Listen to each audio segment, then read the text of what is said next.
বন্ধুরা, এটি একটি গ্রামীণ বাংলার মেলার চিত্র। বাঙালির 12 মাসে 13 পার্বণ। গ্রাম বাংলার বিভিন্ন মেলা এই পার্বণ বা উৎসবের অঙ্গ। মেলায় যেতে কার না ভালো লাগে। আজকে যে মেলার কথা বলবো সেটি একটি বিখ্যাত ধর্মীয় সুপ্রাচীন মেলা, যার নাম তুলসী চারার মেলা। Hi friends, welcome to my YT channel Vivek 007 creative lab. তোমাদের সামনে আবারও একটি নতুন ভিডিও নিয়ে এসেছি। এটাকে তোমরা ডিভোশনাল ব্লগ বলতে পারো, কারণ আমার এই ব্লগটিতে তোমরা জানতে পারবে ভারতবর্ষের পশ্চিমবঙ্গের পূর্ব ও পশ্চিম মেদিনীপুর জেলার প্রায় 500 বছরের সুপ্রাচীন বিখ্যাত ধর্মীয় মেলা তুলসী চারার মেলা সম্পর্কে। বাংলার পৌষ মাসের শেষে মহা সমারোহে অনুষ্ঠিত হয় পটাশপুর ও সবঙ্গের ঐতিহ্যবাহী তুলসী চারা মেলা। পটাশপুর ও সবঙ্গের মাঝখান দিয়ে বয়ে গেছে কেলেঘাই নদী। পূর্ব মেদিনীপুরের পটাশপুর থানার গোকুলপুর গ্রামে কেলেঘাই নদীবক্ষে অবস্থিত বাকসিদ্ধ পুরুষ বৈষ্ণব সাধক গোকুলানন্দ বাবাজির তুলসী মঞ্চ। এই তুলসী মঞ্চকে কেন্দ্র করেই হয় বিখ্যাত তুলসী চারার মেলা। গোকুলানন্দ বাবাজির সমাধিস্থলে ওই তুলসী মঞ্চ কেলেঘাই নদীর বক্ষে অনেক উঁচুতে অবস্থিত।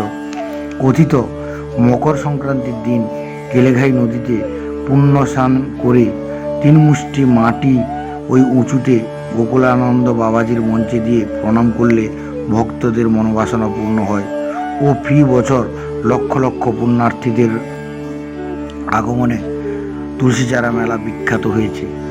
ফ্রেন্ডস, এই মেলার মাহাত্ম্য সম্পর্কে জানতে হলে একটু পিছন ফিরে তাকাতে হয়।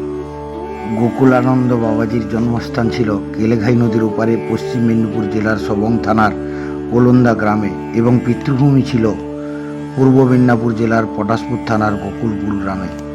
তিনি সংস্কৃত শিক্ষালাভের জন্য হালি শহরে যান ও সেখানে তিনি বৈষ্ণব সাধক রামানন্দ বাবাজির কাছে দীক্ষা গ্রহণ করেন ও বাকসিদ্ধ বৈষ্ণব রূপে খ্যাতি অর্জন করেন। গোকুলানন্দ বাবাজি তার পৈতৃক ভিটাতে সাধনা করেন ও মানব সেবা করতে করতে সমাধিপ্রাপ্ত হন। কথিত আছে গোকুলানন্দ বাবাজি তার শিষ্য বিপ্রদাসকে ডেকে বলেছিলেন, পৌষ সংক্রান্তির রাতে যে ভক্ত নদীতে স্নান করে সেখান থেকে 3 মুষ্টি মাটি এনে তার সমাধিতে দেবে, তার মনোবাসনা পূরণ হবে। তাই মকর সংক্রান্তির ভোরে শুরু হয় পুণ্য স্নান।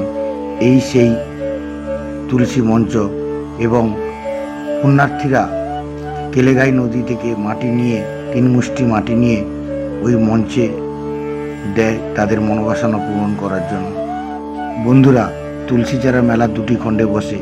পটাশপুরে গোকুলানন্দ নামাঙ্কিত তুলসী চারা মেলার মূল ভাগ এবং সবঙ্গের কোলন্দা তুলসী চারা মেলার দ্বিতীয় ভাগ। 2টি ভাগের সংযোগ ঘটেছে দুবার কেলেঘাই নদীর উপর বাঁশের সাঁকো দ্বারা। প্রায় 13-14 একর জায়গা জুড়ে এই বিশাল মেলা।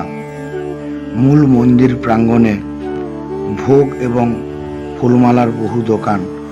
মাঝখানে মেলার বাকি অংশ জুড়ে